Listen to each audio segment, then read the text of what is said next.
Hello, and thank you for joining us for another episode of Shit You Should Know. Today we're joined by Gary Clark, who I met through a business networking group, and discovered that he has a great story behind his fitness journey and some great insights into the fitness industry. Today we talk about the behind the scenes of bodybuilding, his why behind prioritizing his health, overtraining, achieving a balanced nutrition alongside work commitments, social life, family life, and much more. So thank you again for joining. If you do enjoy the show and find it inspiring, please share it with your friends and family. And if you're new here, then take a look at our website, Unit 1 Club, to find out more about our gym in Humberston. And maybe if you're a business or a business owner, have a look at Unit 1 Academy to learn more about how we help businesses improve employee health and well-being through our coaching. But without further ado, let's get straight into today's episode.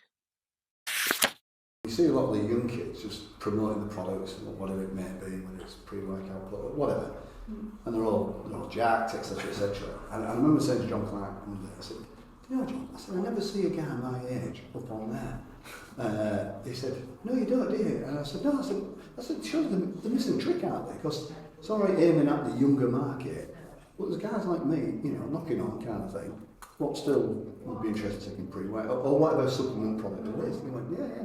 2 days later, he said, "Right, guys, we're going to come down and do a video." I said, "What off?" "You're training." I said, "No, you're not." I said, "I don't know what that." He said, "No, mate, it'll help." He said, "It'll inspire people of your age, etc., etc." Anyway, he took me around there. He came down to us for a couple of hours in the afternoon and he knocked 10 million shit on me in terms of his training routine, shoulders, etc., etc. But it was quite good. He put sound to it and all that sort of stuff, you know what I mean? Yeah, it's cool. I've got it somewhere, but God knows. But that's the only thing I've ever done similar to what I'm going to do today. So yeah. Really, and so. how is training going today? Really good. Yeah, I've just come off a birthday weekend, so nice. I've increased a few calories and whatnot, so I've got up on 2 kilos and stuff like that. But I had half time off last week.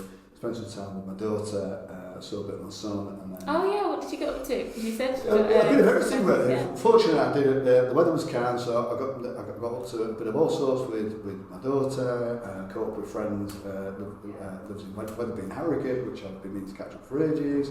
And then I got taken away, which was nice for my birthday weekend at Sands End. Oh, nice. nice. It's one of my favourite places ever. Yeah. Don't know if you know it, up the coast of Whitby. Yeah. Beautiful. And there's not there, but that's what I like about it. Different. It's not commercialised. It's just nice. Yeah. So first day back at work today. Back training this week. Yeah, I trained right up till Saturday, so because I knew I was going to have Sunday, Monday off, and then I trained this morning. So still buzzing about it. How often do you train again? At the moment, I'm training 4 days a week. Say four weight sessions, resistance sessions a week, and a little cardio session on Sunday morning. That's like I said at the gym. I can go on a hike or get on my bike, etc., which I just depends on the weather. Yeah. If it's nice, I'll get on my bike somewhere. It's still working better as well, because I remember you said before you were training loads. You went to a different trainer. Yeah. So we're actually going to strip it back. I suppose if this is part of the podcast, I suppose, really, or whatever. I think I've had several coaches, PTs over the years, etc. It's only recently I would have thought. Going back to 20 questions, as fitness always been part of my lifestyle. It has, but from a young age, which if you want to delve into that, why, I suppose. As we talk, we're recording. Going. I thought you were going to say action. So how do I get involved in training, I suppose, in terms of my lifestyle. It wasn't common in the days. So I'm 59 years of age now. So when I was a kid, basically, I was a fat kid at school. And looking back on what I've learned so much in the last several years, I would say, about nutrition. I mean, social media is great for one thing because it allows, and the internet with everything, it allows access to information. Bless my mum and dad. Well, I was brought up by my grandma and granddad initially, so they was quite old school, so they had no idea of nutrition. So breakfast for me when I was a kid going to school was a packet of breakfast, a packet of Kit Kats and some buns.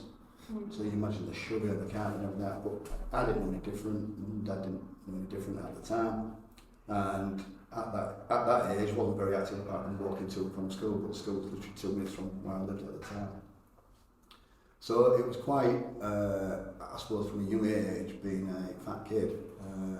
Can we use the word fat these days? Yeah. We just said before our podcast called Shit You Should Know, so it's fine, so we give them a So I literally was a fat kid at school and got picked on a fair bit, so I had to look after myself. I came from quite a rough area of Hull, which was Hezza Road.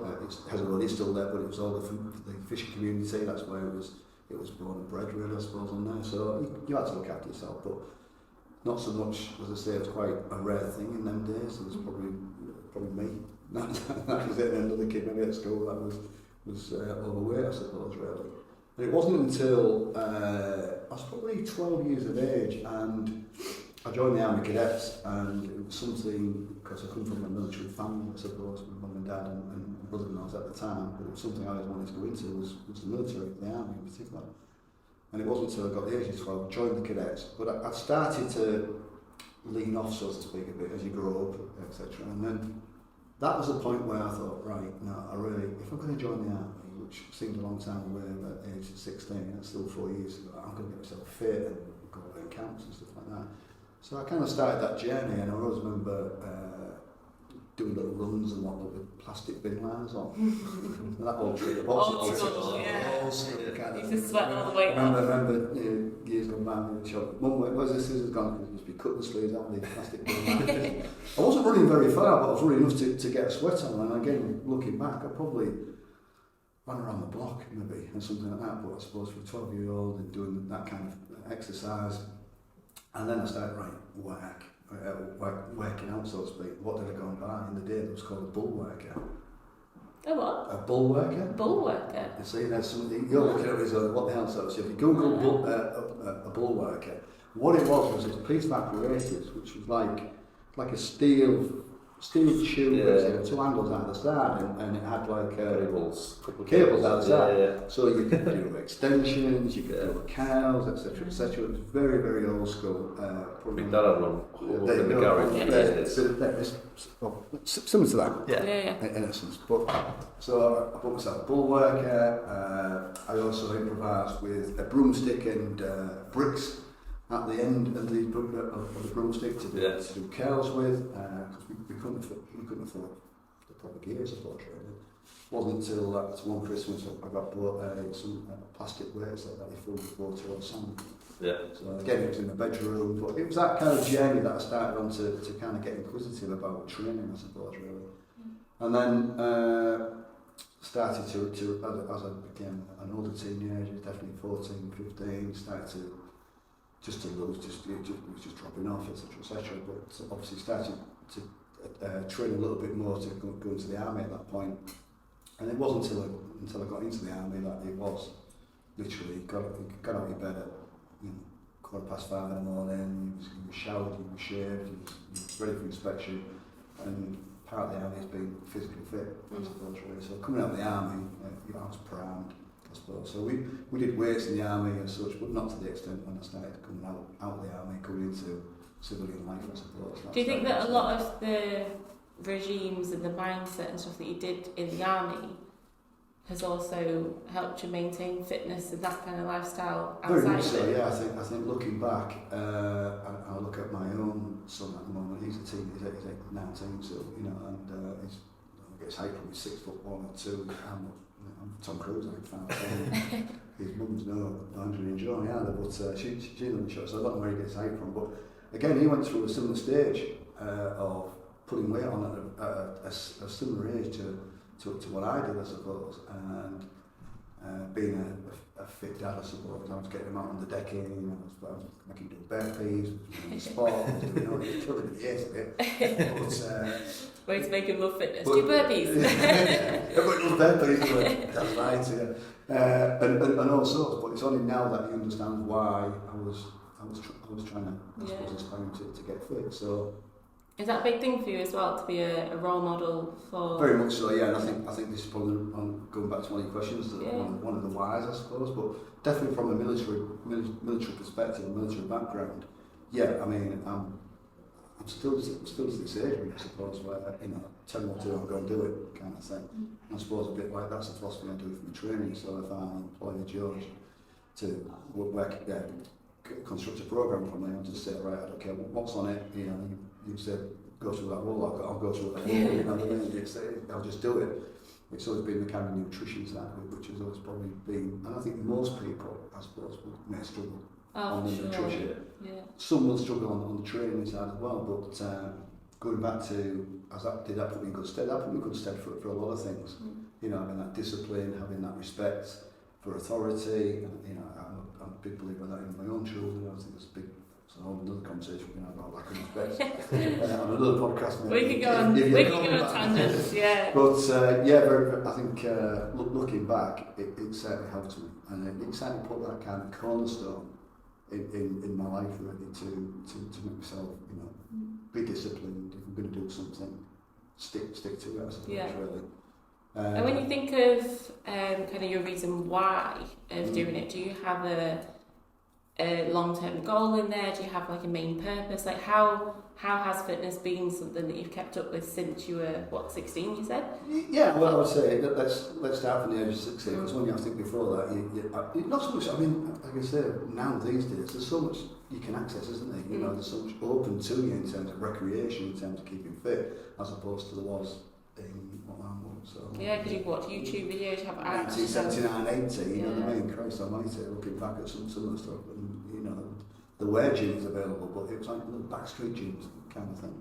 So, you know, and the whys have changed really throughout the years, I suppose. I think it's safe to say that why did I start in the first place? Because I knew I was going to go into a regime that if I wasn't fit, I know they'd get me fit, but you know, you'd be struggling from day one if you wasn't fit, and I'd rather get a head start. I imagine that ease you into too gently. No, there was that. So you also they call it discipline, which I still believe is discipline today. It would be called bullying. They would get shot for half the stuff which but I look back on fondness because it was quite fun, really. Not at the time for me, but looking back, I suppose it was. So the whys have changed, and I think going back to why did I start as a young kid was because I didn't want to be fat. I didn't want to get picked on, I suppose. You know, I was fed up having scraps at school, you know, because it's like I was picked on ground because it's a fat kid. You know? And I thought, no, I don't want that anymore. And so I couldn't stick up for myself, I suppose. So that was the first why, really. Why then going into the army? Because I had to, but I mean, there was no, apart from the called tabs, which is like you're marching, you attach my pants to battle kind of stuff with your backpack on and go up this hill and backwards and forwards and all that sort of stuff. That was a necessity, but there was access to gyms on there, so they kind of, I suppose, encouraged that as well to do over and above. But coming out from that, I suppose, really, why did I continue it? And I go back to probably what most males would probably laugh and adhere to, I suppose, really, and sync with is, I wanted to have big muscles because girls fancy blokes with big muscles. That was my mindset in them days. I think things have changed somewhat, but the why was to take up bodybuilding, I suppose, but not seriously bodybuilding, but predominantly really just to go to a gym. With no actual programme itself in mind, apart from if the gym owners at the time put something together for you, and there wasn't a lot of, I suppose, free weights, benches, I suppose, as there are in gyms today. Playing at it with different kind of supplements, like desiccated liver tablets, liquid liver. I think I've got told to do, and you should drink this liquid liver, and it's disgusting. It really is. And try and eat as much as you can. But again, nutrition, I suppose, has always been on the radar. It's been out there, but the education behind it was very, very minimal. Yeah, it's almost like there was never that big push on, actually, let's just eat well. It was, let's try this supplement, let's do this and this diet, and you can get this body. There was a big thing, I don't know, I'd want to say from like 70s to maybe 20 even now. I don't know, maybe since 2015 there's been a bit of a shift, but it was very much like, you've got to do this diet, you've got to take these supplements, you've got to do all this. No one was really focusing on the balanced plate, if you like. Absolutely. Like, everyone knows about it, but no one's really pushing it. And thinking, and again, I've had I suppose, bearing in mind the age thing, I suppose, really, and training for such a long time, and trained in all types of different gyms, from the independent to the commercial gyms, trained with several different PTs and coaches. Everybody's different, I suppose, but I think really it has become quite complicated for people out there. There's so much that you can overload of information. Listen to, look at, absorb, I suppose. And even now, sometimes I will probably listen too much to things and start questioning about this, that and the other. But I think going back to the whys of predominantly, definitely from coming out of the army 19 through 20 right through to probably, now I was going to say, Jesus, maybe definitely in the early 30s, going to 40s, was really aesthetics, I suppose, really. Just looking all right. And has that changed now? Yeah, it has, and I think, going back to weights, it was all weights. I mean, I played football as a younger person, shall we say, when we both were about 34, 35.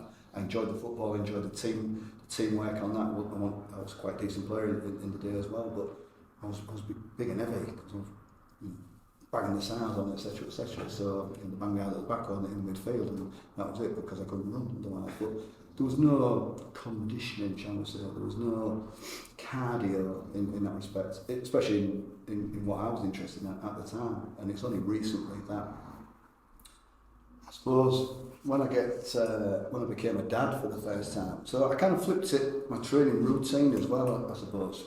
I used to train every evening, so I used to leave work, go to the gym. I think most people still do this, I don't think many people do train in the morning. If they do, probably don't train at the same time as I train. But I used to go to work, I used to go to the gym after work. It was a bit of a social thing as well, you meet your mates, whatever's going to be there, train, have a shower, go back home, have some tea, and that's it, and repeat, whatever. But it wasn't until I had my son, Dylan, it was that, right, what am I going to do? Because I really want to see my son, I really want to put him to bed at night, etc., etc. And when he's a young kid, if I did what I'm doing, I won't, because I'll be at work, I'll come home, so I've already got right up it. I'll start training in the morning. And I just went back to the army, made the military, and I just thought, right, what time is it? Getting at 5 o'clock, I'll find a gym that's open at early doors. Most gyms were open at 6. The odd gym was open definitely from 5 a.m. Now there's 24/7 gyms, which I think are great if that's the kind of thing you might want to do in terms of your shift, I suppose. But I suppose my approach, my why, and going back to that, it has changed since having children, I suppose. Had my son when I was 40, and I thought that was it, and then I got told one Monday evening whilst I was doing the ironing, again going back to the army, doing all that stuff. My now daughter's mum was ringing me in tears saying that she's pregnant. That's all I heard over the phone. I'm pregnant. I'm what? Pregnant. I didn't hear anything else. I said pregnant. And we wasn't together, and I rushed over, and I thought, oh Jesus, here we go again. So I started late in life, so and I thought that actually again kind of spurred me on thinking, right, what am I doing? Now I've got responsibilities. I've got responsibility for the son. Now I've got responsibility for a daughter. Jesus, let's make sure that I'm going to be around for him. So I took responsibility seriously. So it was at that point I started to not only change, I suppose, how I trained, when I trained, but also to how I was training. And then I started looking more into what is cardio, what is conditioning, what does that mean? What's it going to mean? I suppose I've gone through all those phases where, cardio, you sit on the bike, you pedal, you treadmill. So before the kids came along, there was a different way, because I did compete. Yeah. I did two competitions when I was 35, 36. And why did I do that? That was because I wanted to see what it was like to compete. In bodybuilding? In bodybuilding, yeah. Two shows. I did one in Doncaster, and then I did the Mr. Hull. And it was at the time, I wasn't on anything. I didn't take any drugs, any steroids, anything like that. It was natural, but I just knew I wasn't going to go anywhere, because these lads were half my age. But it fascinated me, because I wanted to learn about me, I wanted to learn about my body, I wanted to learn about what it took to get into shape. And what did you get from it? What did you learn? How did you find it? I learned that how you can deplete your body and how it reacts, I suppose, is a fascinating thing, I suppose, really, in that respect. I found it quite bizarre, I found it quite contradictory. And what I mean by that is there I'm on stage, and I found the hardest thing for me was posing. The hardest thing to really get to grips with. The training was fine, the diet was obviously punishment because you're not going to eat many calories, but to get the posing right, and it's tiring, up there. But I'm not saying it's contradictory. There you are, the picture of health, but you're not really healthy. I was thinking that when you said, did you say deflated or what word did you just use? Depleted. Depleted, that was it, yeah. When you say, oh, how was it to be in this health and fitness bodybuild? Depleted. Oh my God. She won't get this word. And like you say, it's so contradictory because it's supposed to be like the pinnacle of health and fitness. Look at me, I'm so fit. I remember after the first competition, there was a big burger joint in Hong Kong, Yankee Burger at the time. I headed straight there, 2 big cheeseburgers, 2 milkshakes, and I literally just went filled out. But I was wiped out as well at the same time. It's most I've ever slept. But what I learned a lot about how my body reacts and what it takes, obviously, to get in. I think I dieted. First time was about 14 weeks, and then the second time, because it was quite within short space of each other, so I kept on the plan, so to speak, maybe for another 3 or 4 weeks after that. But it was just something I wanted to tick off a box. This was before we had such things as mobile phones with cameras. I had a girlfriend at the time who was she did a lot of this physique stuff and everything like that. She took some pictures, and those pictures have gone throughout the years. I don't know whether, because I really want. At the time when I didn't have kids, I thought, if I have kids one day, I'm going to say that. Yeah, of course it was. No, that was your dad. And I've lost them all, so I have no idea where they're going, which is it's a shame that really, because I did bright luminous posing pants on, which sometimes you don't say, that's your dad, I don't want to there, embarrassing. But it was fun at the same time, and I think, like I say, so that was another why, I suppose, really. But going back to the why do we do it now? Longevity. And I think one of these discussions you and I have had, is really networking events is, I think aesthetically, if you can hold muscle, because I know it's term it osteopenia, you're losing muscle of a certain age, so many years.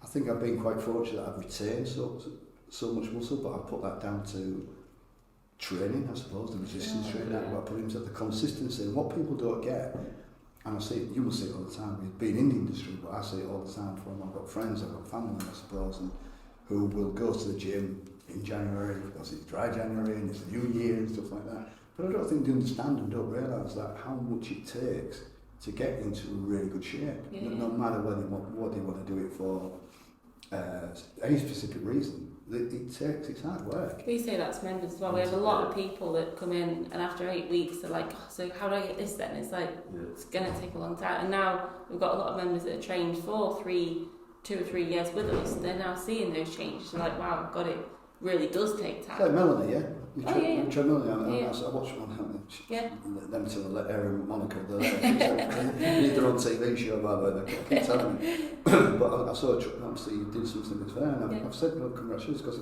it's hard work. And I think as you get older, it is hard work. It is more harder than I suppose being young. I mean, I've got joint ache, I suppose. Not a great deal, and I suppose I can touch wood. I'm pretty blessed that even though age, you've got to embrace it because you can't stop it. But I've got quite a few friends who are of similar age and just knackered, And I put this down to actually me keeping a healthy lifestyle has kept, the odd joint. I suppose that's what people forget, isn't it? It's like they look at, I want to look like this in like 12 weeks, 14 weeks, but they don't look at I want to be able to do this in like 14 years time, once again. Yeah, and you've got these people do these transformations. I've been there. I mean, I got with John Clark from that time there, and I've done it 2 or 3 times, and I think, if I may say, I'm not telling you guys how you do your job, but there's the right way to do it, there's the wrong way. When I first did a really big transformation, I got down to 77 kilograms from 87 within weeks. Jeez. And I was dizzy, and people just telling me how ill looked, and there I was, the abs were there, everything, you know what I mean? I thought it looked great, but I was knackered, and it was too drastic too soon. And then obviously putting it all back on, and then the one I did with John Clark was a bit more gradual, I suppose. And again, but go back to that balance and that lifestyle, I suppose. It depends what you want to do. And I've always said, unless it's your job, unless you're David Gandy, and you're a fashion model and you're going on Men's Health, then I suppose you've got to strike the right balance and lifestyle for you, you know. But for me, fitness, health, overrides the aesthetic side of it. I think that, to me, I look at that as a byproduct now. Going back to the weekend about it, I'm not sat there because it's my birthday. I said, Jesus Christ, I'm going to put a couple of pounds on here. That means I know I'm going to have to train harder next week. I said, no, I'm just going to train as normal. I'll just get cuter on the diet. You know, I think the longer you do it, and the more you understand your body, the more you know you can get away with. Yeah, the more you know, it's about the average of your actions, and not just like one action will suddenly lead to this. It's like, well, actually, I do this on the... Absolutely. And I think, if you want to have a cheat meal, have a cheat meal. At the end of the day, just knock your calories down tomorrow or something like that. And again, it's not. It depends what you want from it, I suppose. Like I said, if you're going to compete, I mean, John, so that would have been like 2 years ago. The last time I got down to, I think, about 78.4. He wanted me to compete. I said, John, flattering as that may sound, I said, thank you, but I don't. And I said, I'll tell you the reason why is because I can't give you 100%. I can't give me 100%. From a nutritional point of view, and that stems from my job. So there are times when I have to take clients out. I seriously do. Take clients out for lunch or for evening meals. I was in Manchester as a recommendation. When you've got to Manchester, go to a restaurant called Sexy Fish. Okay. Amazing food, beautiful. But there I was about 3 or 4 weeks ago. Actually, I was taken out myself with the founders of the business by a company that we've been working with, and I'm sat there thinking, and this was a Thursday night, right in the middle of my training week, my consistent eating right week, and there it was, this amazing food was put around. I thought, no, I'm going to have it. I had the food, I had the dessert, I had the best wine. Yeah. Do you know, I loved it, I really enjoyed it. But I think some people would take that to the extreme, but I can't have that. I've got to apply it. Or do it and don't enjoy it. And they miss the best part of it.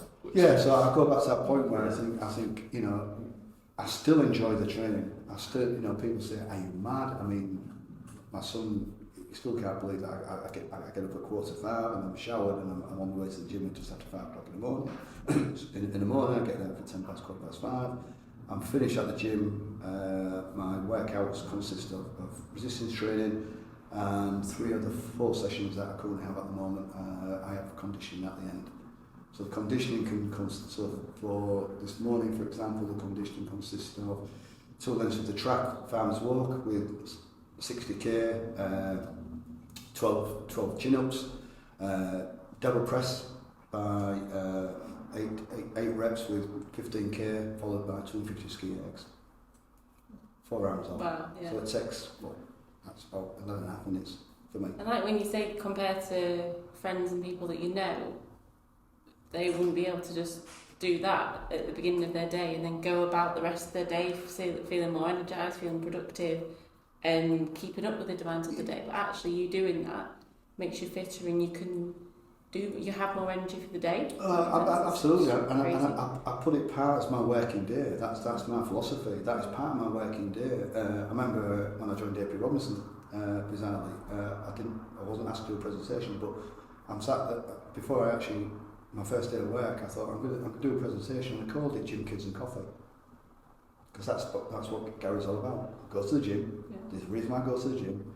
I've got kids, so I'm going to be looking after my kids, so I want to train to make sure I'm around for the kids, but also I might go to the little school run, etc.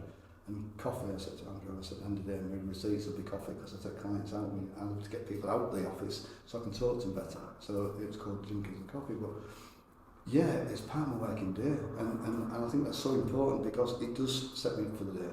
Don't get me wrong, like some mornings, because it's like chucking down rain, it's gale force winds, I'm walking out that back of my door to get into my car, and I'm getting the camp with my heat seats, and I'm thinking, freaking hell, you just do it. Yeah. And coming out of that, I feel great. And don't get me wrong, again, there's aches and pains, but it's not just an age thing. I think everybody suffers from aches and pains, from stiffness, and you've got your DOMs, haven't you, to consider if you've really gone for it, I suppose. But I just love it, and I don't ever see myself not training. I saw a little snippet on one of his shorts on Instagram where Arnold Schwarzenegger got interviewed, and he said about, why do you train, Arnold? And he said, why not? Why do I have breakfast? Well, and that's why I train, because it's part of my life. And I do think it's part of my life, and I think a lot of people should probably accept that more, but we're just individuals, aren't we, in terms of that. So I get lots of benefit from it. Not only do some little endorphins release from me, George, it's more, I do feel genuinely feel great after I've trained, I've showered, I've got ready for work, and work can do whatever it wants, really. And then at night, I'm in bed usually on average 9:30. Yeah. If I hit 10 o'clock, I think, Jesus Christ, that is a late night for me. God, so there's no binge watching series for me. I might watch one and then put it for the following night. Weekends even sometimes I do have a late night on the weekend, but it's just... Weekends you think, I go to bed at 9:30 and I don't have to get up early. And sometimes you do get up early. But I think going back to what else I've learned over the years as well is how much rest is underrated. Rest is underrated. I think people can overtrain. I've been guilty of that. I'm available. I can train 6 days a week. And some PTs will give you 6 days a week without actually looking back. Current kid I'm with at the moment, Neil Dace, is a powerlifter by trade for profession. But he's so meticulous, and when he was asking about my previous block, he said, guys, you're all training. No, he coached someone that you won't be dropping anything because it's fight or flight. You bend after every workout 500 calories. You're having a bike. No wonder I wasn't going anywhere in that respect, and wasn't getting enough rest, I suppose. In that. We have a lot of that as well, don't we? Because we say minimum 3 gym sessions a week, but then people want to progress more and do more. But then I think sometimes people think just doing more is better. And it's absolutely. Sometimes that results, the one results quicker, so I think, if I want results quicker, I need to train more, and it's I need to do more. And I've stepped back on that, and I felt better. I've responded better as well. So if I want to lead up, I've dropped easier as opposed to actually. And it's boring, let's be honest. And I think that's going back to cardio. Depends on. And again, I see it so many times in gym that people they'll do the same thing but complain about it each time. I've got friends who do this all the time. I'm losing weight. My wife losing weight. Well, I go to the gym. I do the treadmill. I do that. So because I put any weights involved. No. Don't want. And it's usually females. I don't want to get bigger. You won't get bigger. Yeah. Must have damn fat. You try to educate these people. What do you think I should do? I said, well, again, I think if you can't commit to a gym, at least look at your nutrition, because nutrition is key. Yeah, nutrition and step count, isn't it? Yeah. Step, everyone knows how to go for a walk, and there's so many benefits of just... But I think in people's defence, and I'm not going to, because I've got a sweet tooth, I've got a savoury tooth, and I like a beer. So, I'm a nightmare sometimes because I eat all 3 in one night, and it depends if I'm pissed off or anything, I don't want to, have a little bit of binge. Don't we all? Yeah. But I think it's difficult these days because there's so much processed food around, so much cheap stuff, and I can see why families will resort to it's easy as well. Poor nutrition as opposed to when people tell me I could eat organic. I could afford it. I would. If I could afford to do this, I could afford to do that. But and if you've got picky kids as well, then one pizza that serves enough for 3 kids, it's easy. It's difficult, but nutrition is definitely far more important than the training. And when I got people say, can I've just got a mate of mine around the guys can sort out with a training program. No, I can't. I'm not qualified. But you know what you're doing. It doesn't mean to say I'm not qualified. And there's so much of that as well, isn't there is so much of that. Because but gosh, you're so fit. It is. That doesn't mean to say I could give you a program, but that's the tip of the iceberg. Yeah. You've got to start looking at everything else behind that. And if money, that's not my job, and I don't want to do it. I have to look after myself as opposed to somebody else. So, so many people just think, oh, I'll go to the gym, I'll do a program. No, you've got to start looking at your food, start looking at your rest, start looking at how much you're going to recover. Yeah. What else you do evolve in your day-to-day life? Day-to-day is the big one, like just day-to-day movement. I think that's the biggest change as a society, like over the years, is we just move less. Like even people in an office now move less because they'll email someone who's 4 desks away rather than get up and go chat to them. And like just day-to-day, I don't think we move anywhere near as much as we used to. And on top of that, we've literally got food at a click of a finger wherever we want it from now. So sedentary, aren't you? And the majority of injuries going through your hip flexors because the sat, in your car, you're driving over here, you're driving back, and it's very rare that you're going to. So going back to what I also find important is stretching. I mentioned the cat cows, didn't I? The cat cows and whatnot. So I will do a bit of a stretching routine usually before programs. So I'll have a little band that I'll get rotator cuffs warm.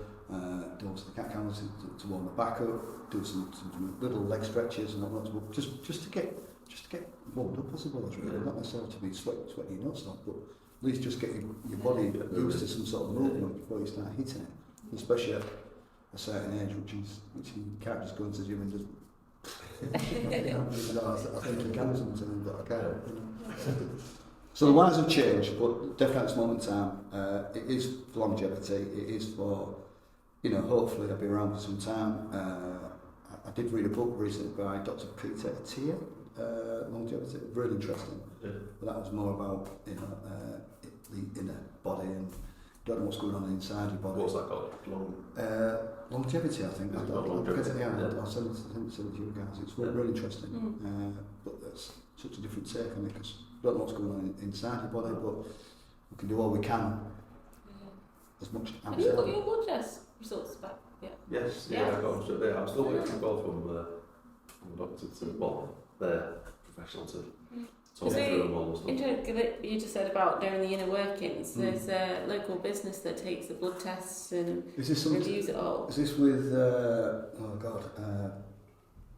what was his name? It's U3. Rob Michael. Yeah. I was supposed to go because I bumped into Rob at the networking event, and then I had called. And I said, it was a really bad call. I said, Rob, I'll walk him down because I've got got us all the way up there. It's like teasing, but I think, but I've had something very, very similar, and I think it's important. Interesting. Definitely get your bloods done as well, so you exactly know where you are. I had that done quite regular. Yeah. So I've got bad cholesterol, but going back to this book, there's not such thing as bad cholesterol. There's just 2 different types, and so I don't kind of get hung up about that really, if I'm honest. I try and eat sensibly when I can, but I don't swear by it in that respect. I don't know. I've got, like I say, a weekend and I shot myself or hung myself. Did it take you a while to go from like the bodybuilder mindset of dieting and training to get into where you are now with like that balanced mindset, but as in like it doesn't matter too much? Yes and no. I think from if you speak to any of my girlfriends that I've had over the years that have said that when you go down to if ever come to the house and I'll cook you something, look in my fridge and it's bare because it's literally it's chicken, broccoli. It's predominantly because I don't like cooking. I enjoy my food, but I just don't like cooking. Yeah. So I want something that's actually pretty simple, easy to prep, put it in the air fryer. That's going to be. Yeah, I put food as a means to an end. It's fuel for me. Yeah. But so predominantly now I still eat like a bodybuilder. If you really want to go that on it, really, I suppose. Yeah. I could cook more, I suppose, and prep nicer meals. I just don't bother. But was it an easy transition going back from there? Yeah, I think there's still part of me where I said that I do it for longevity, to keep myself moving, keep myself fit, in every aspect of the word. But I won't lie. I do like to see a bit of size on it. It's good. Like you said before, that's the byproduct of it as well. It is the byproduct. Instead of striving for that and then comparing yourself in the mirror all the time and comparing weights that you're lifting all the time, it's like you focus on the bigger goal, but then that comes from it, which is a nice bonus. Absolutely. If the two can come together, and I think that's again because I've trained for a lot of years, and people don't understand that when people come straight in and say, oh, well, you know, I want to be this in 6 months or a year. You know, from your perspective, sure you've got to manage expectations, and because I've done it in the past, and I've got little people say, I want to be like him. Yeah, but guys, you know, he's half your age, but also, I mean, he's jacked and he's this, that, yeah, but can I, yeah, but you've got good muscle base, so let's see how far we get, I suppose, really.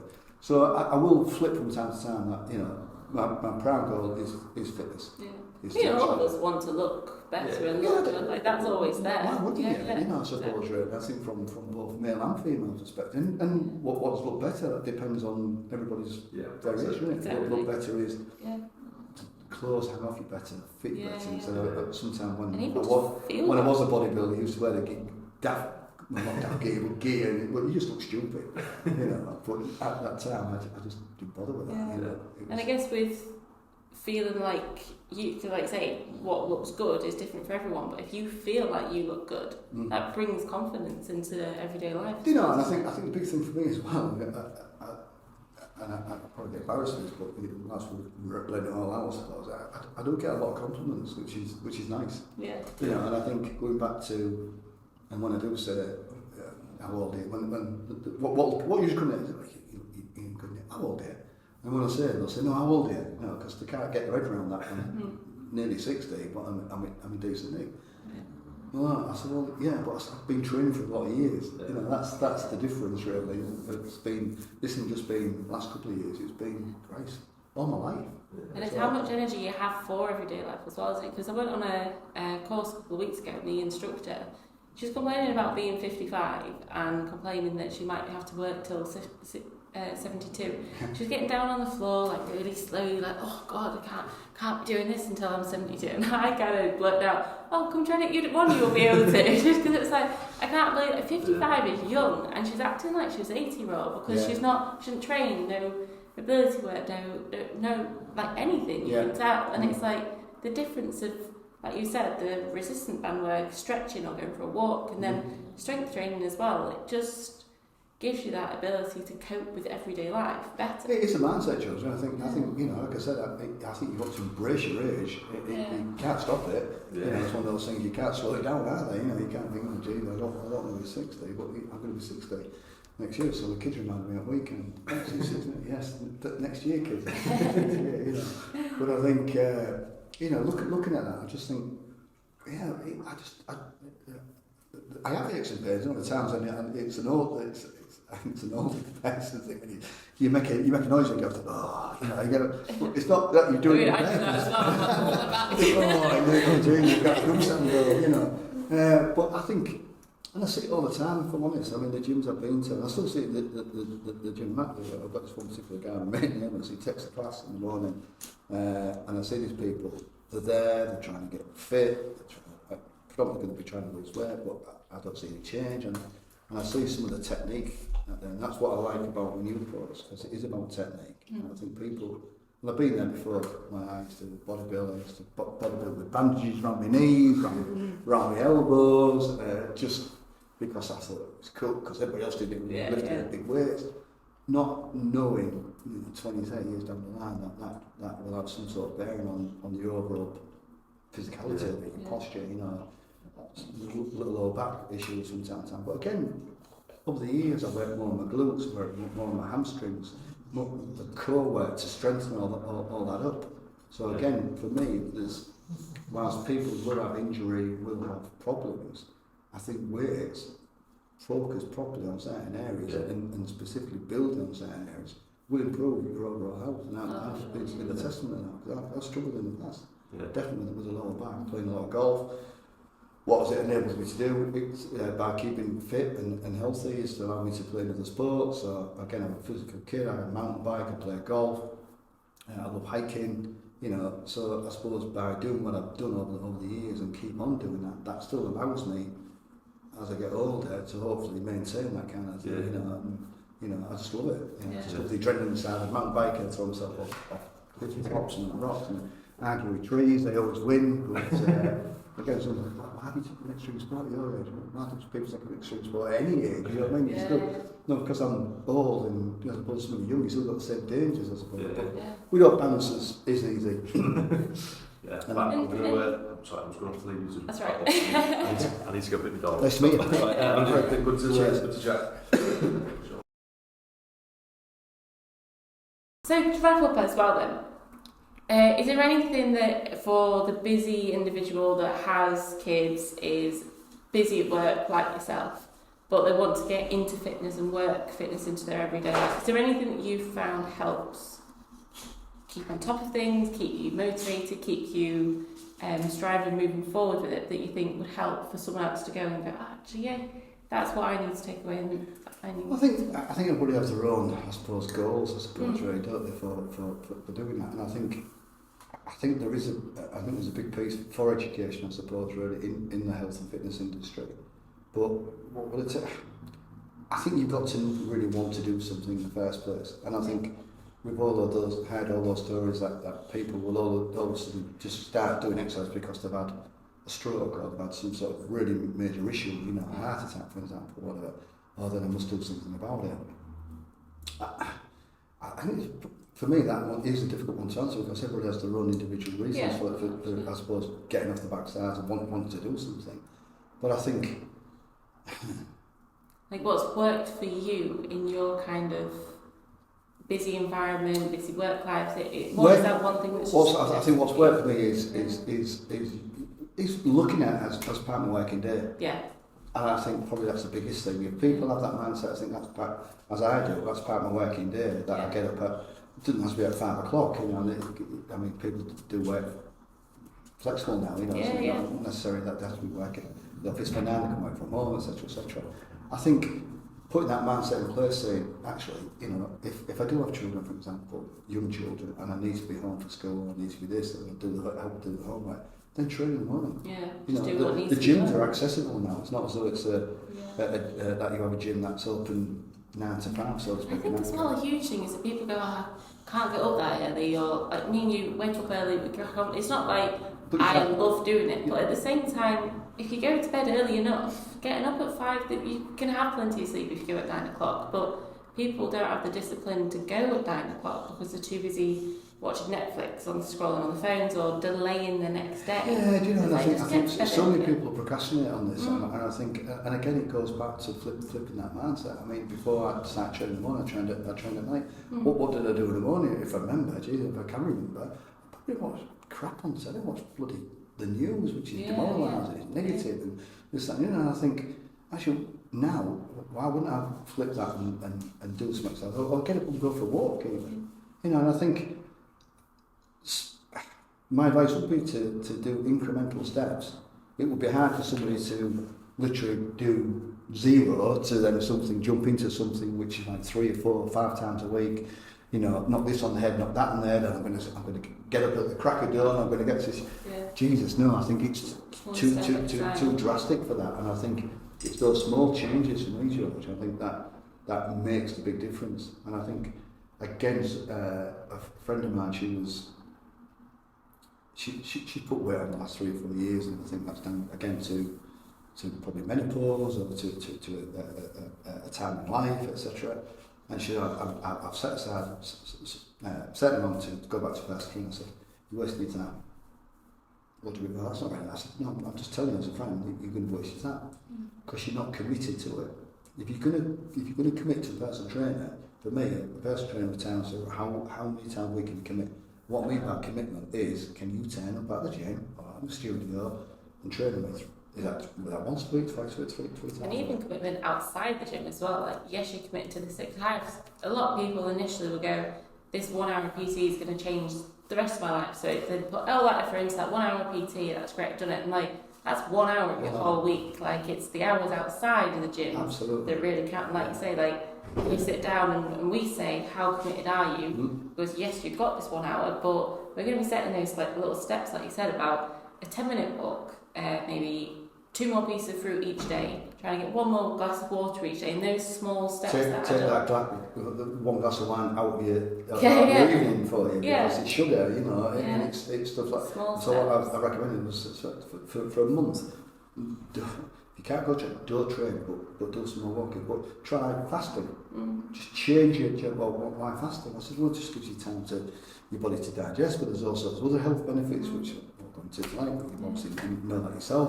And I said sometimes there's that change of lifestyle, change of I suppose what your body's going through, and skipping out of breakfast and then having a educated based what fasting was to it. And I said, well, you still got an eating window between whatever hours you put in. Maybe 16 8 is the most popular one.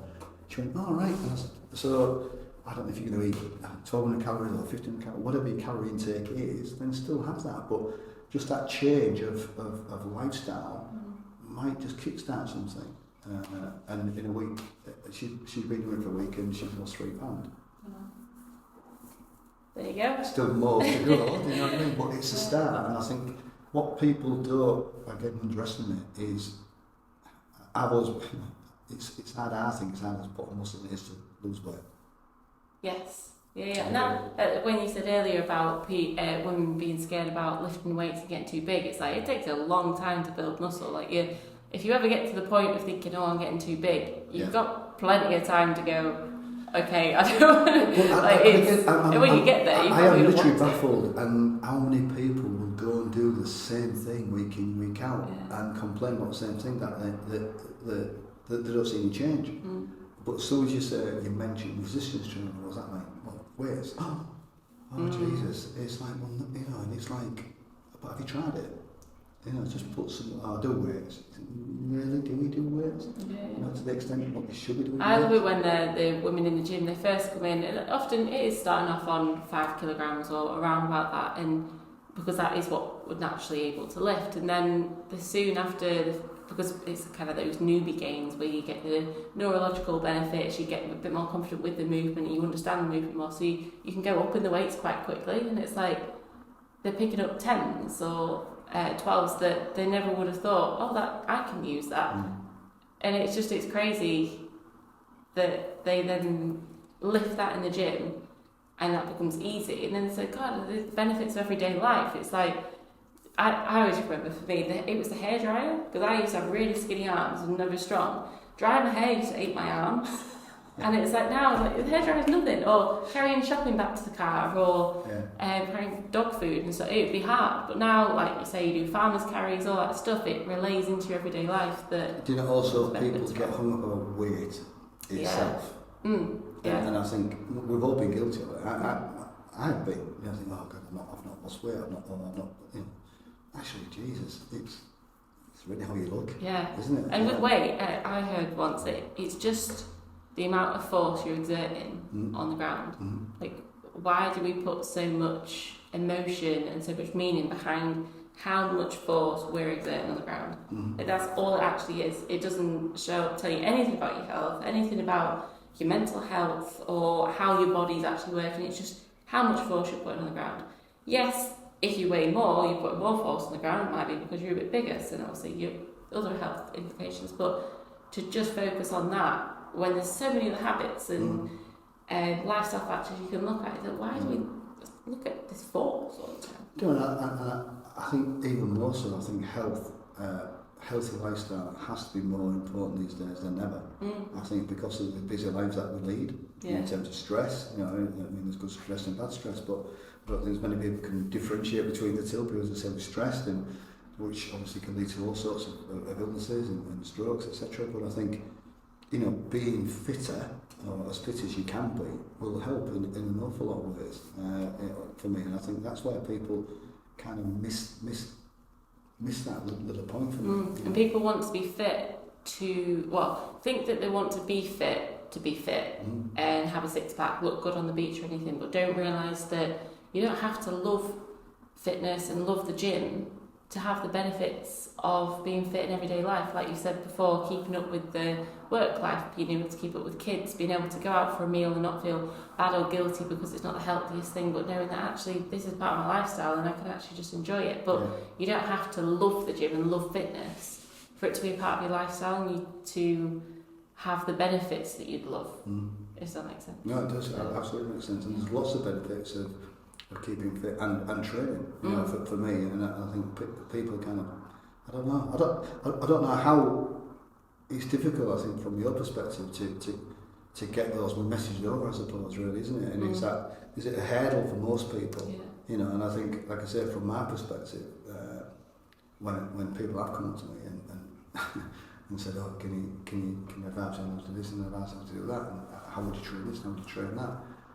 I'm reluctant to obviously tell them because it's like, you know, I'm wasting the time here, and that sounds really awful, doesn't it? But I'm thinking, you know, what's people want a quick fix and a quick answer. You don't realise that it's that But because we live in a world of quick fixes, don't we? Yeah. We live in a world of we want instant gratification. Yeah. We want Take to pop this pill, have this we want to shake. pop a pill, don't we? We want to look amazing within weeks, but without having to put the work in. Yeah. And I think the work doesn't have to be that bad. You know, like I said, sometimes I have my good days and bad days. You know, this morning was a good day. You know, I thought, right, I've rested. I've had, you know, I've been to the gym now for a good 2 days. So my body's rested. You know, and obviously I've had lots of food inside me over the weekend. So there I was. You know, I was ready for it. Plenty of energy. Yeah. You know, and I'll sleep well tonight. Yeah. Tomorrow's legs and bit of conditioning. So looking forward to it. Thank you again for listening to today's episode. I hope you enjoyed it as much as we did recording it. If you did enjoy it, please share it with your friends, your family, give it a rating and help spread the word and inspire more people through our stories. But catch you next time. Thank you again.